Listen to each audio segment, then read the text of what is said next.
Alto responsável norte-americano avança que Israel e o Hezbollah terão chegado a acordo sobre um cessar-fogo no Líbano. Autoridades ucranianas denunciam ataques russos a 2 navios civis estrangeiros no Mar Negro que causaram a morte de uma pessoa. António Costa insiste em abrir contacto com a Rússia. Vários Estados-membros criticam a orientação do presidente do Conselho Europeu. México é a primeira seleção a qualificar-se para a fase eliminatória do Mundial ao vencer a Coreia do Sul.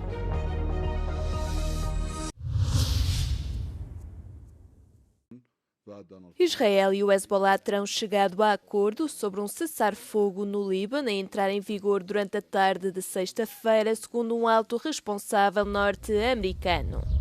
Isto depois de o ministro da Segurança Nacional de Israel ter proferido uma ameaça contundente, salientando que todo o Líbano deve arder. Palavras proferidas após as Forças Armadas israelitas terem comunicado a morte de 4 dos seus soldados no sul do Líbano. O ministro Itamar Ben-Gvir escreveu ainda no X que por cada lágrima de uma mãe israelita, 1000 mães libanesas devem chorar. Afirmações que surgem poucos dias depois de os líderes dos Estados Unidos e do Irão terem assinado um acordo inicial com vista a pôr fim à guerra. Nos termos do entendimento provisório, ambas as partes e os aliados têm de suspender todas as atividades militares, incluindo no Líbano. Mas, esta sexta-feira, o Ministério da Saúde libanês informou que pelo menos 18 pessoas foram mortas em ataques israelitas. No entanto, as forças de Tel Aviv disseram que o ataque visou apenas militantes do Hezbollah. A chefe da diplomacia europeia, Kaja Kallas, já reagiu depois de o homólogo israelita, Gideon Saar, ter afirmado que não tinha outra escolha senão cortar todo o contacto com a alta representante.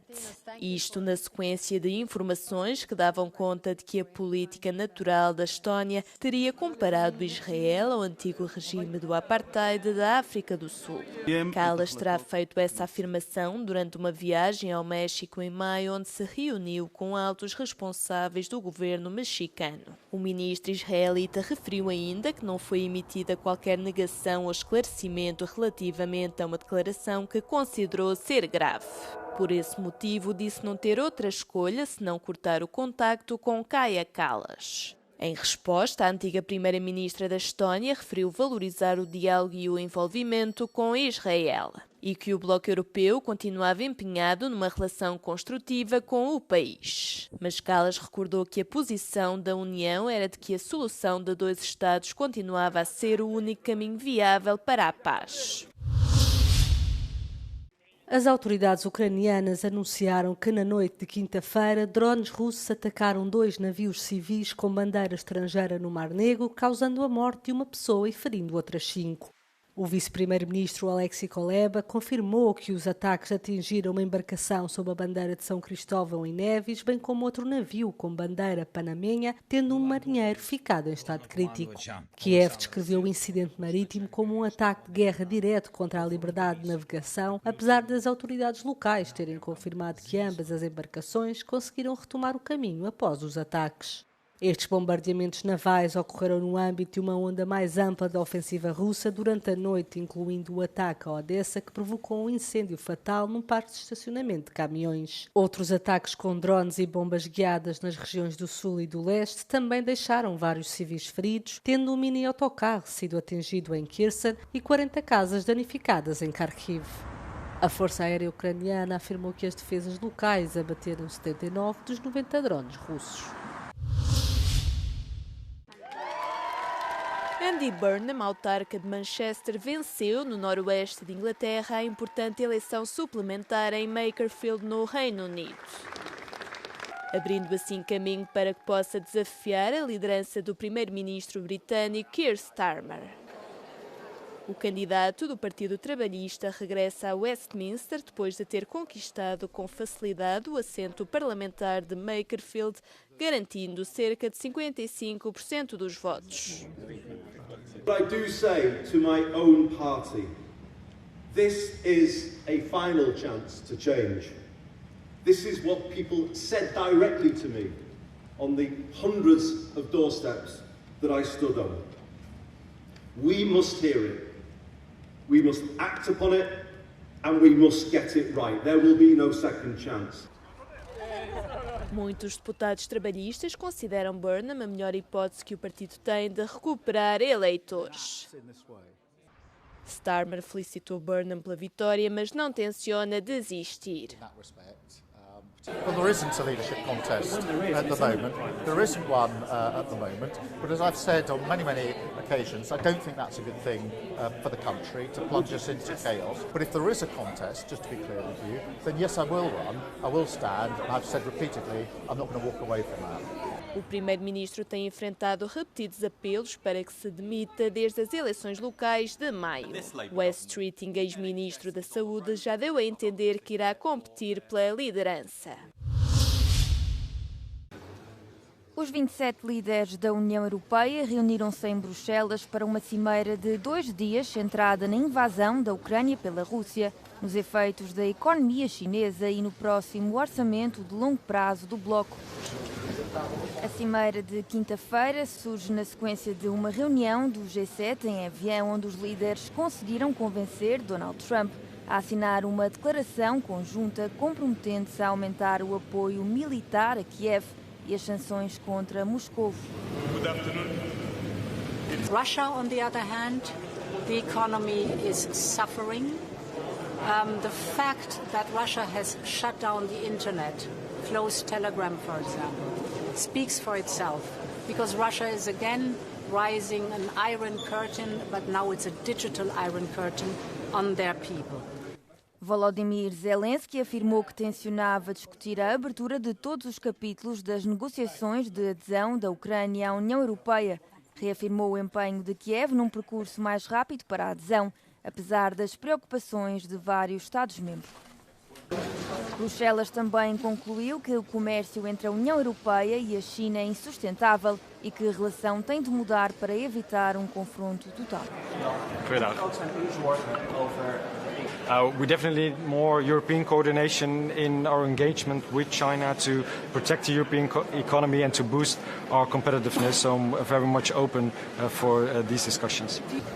Na sexta-feira, os líderes abordam o orçamento do bloco para os próximos 7 anos, que a Comissão Europeia propôs num valor recorde de 2 bilhões de euros. O presidente do Conselho Europeu defendeu a decisão surpreendente de abrir um canal diplomático com a Rússia destinado a avaliar as condições para negociações de paz.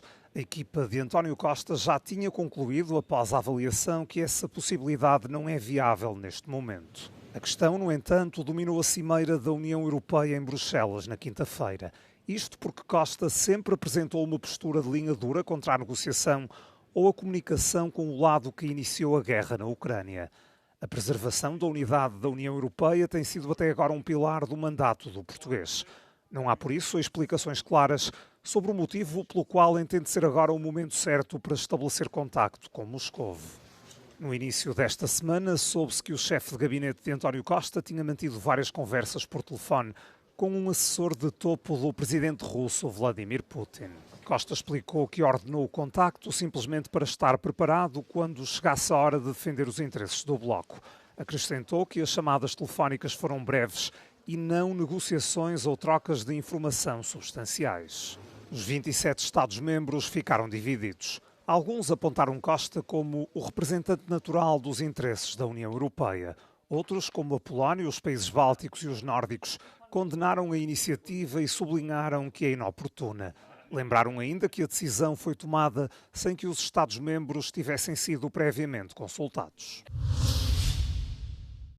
Num contexto de crescentes ameaças à Europa, a Polónia e a Alemanha intensificaram a cooperação militar através de um novo pacto que abrange exercícios militares, logística, segurança cibernética e segurança no Báltico.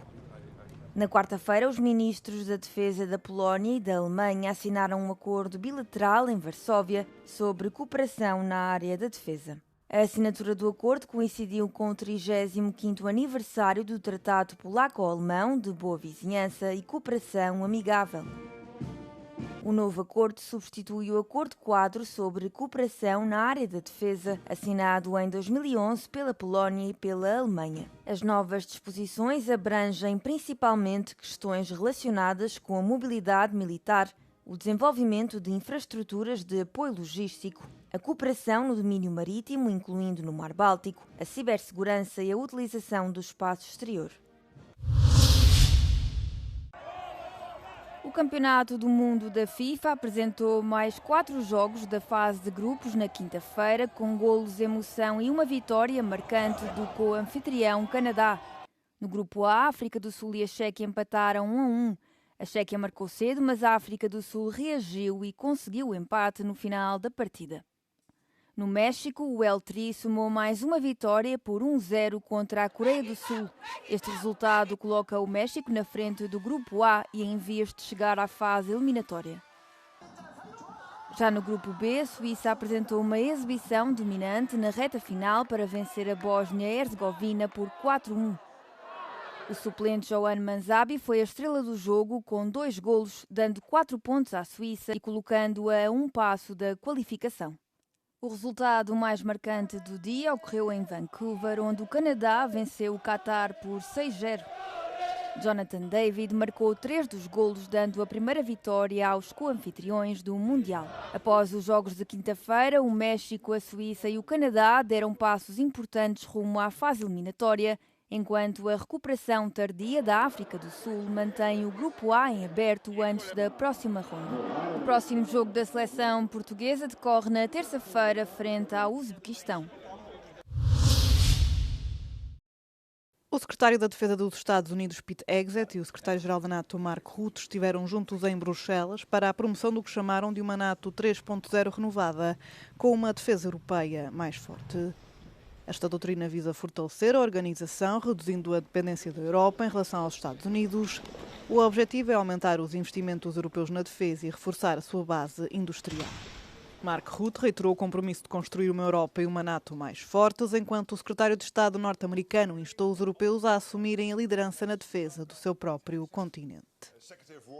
NATO 3.0 is post-Cold War recognition that it needs to go back to a real hardline military alliance that has real military capabilities capable of deterring right here on the continent and taking the lead for the conventional defense of Europe, which you have led on and other nations are stepping up to do.